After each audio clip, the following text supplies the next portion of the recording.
कहूँ पाते गुरु तोर चरण के धुर्राला, मैं माथे में तिलक लगाते हूँ। कहूँ पाते बाबा तोर चरण के धुर्राला, मैं माथे में तिलक लगाते हूँ। तोला हृदय माँ बसाते हूँ, तोला हृदय माँ छुपाते हूँ, मैं भाग्य अपन सेहराते। जय हो गुरु। कहूँ पाते बाबा तोरे चरण के धुर्राला, मैं माथे में तिलक लगाती हूँ। कहूँ पाते गुरु तोरे चरण के धुर्राला, मैं माथे में तिलक लगाती हूँ।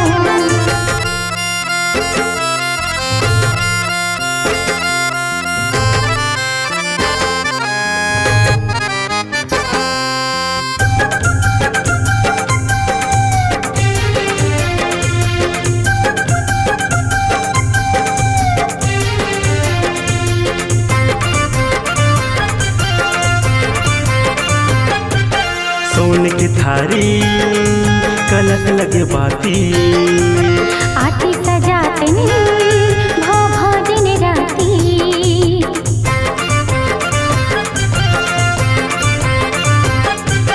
सुनने गैया के गोबर मंगाते हूँ, खुद धरी अंगना सुघले पाते हूँ।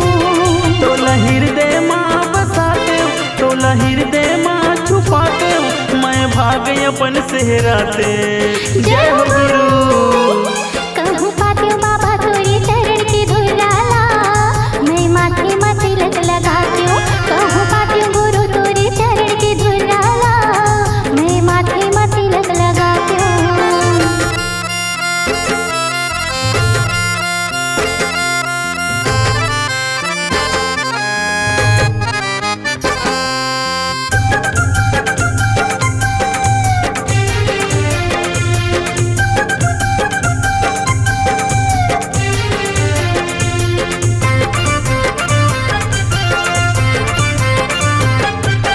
गजमुटियन के चौक पुराते हूँ, सोने के कैसा मैं हजलाती हूँ।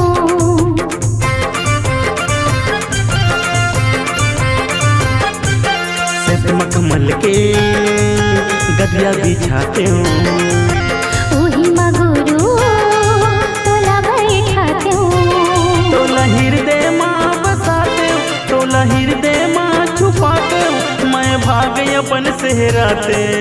जय हो गुरु।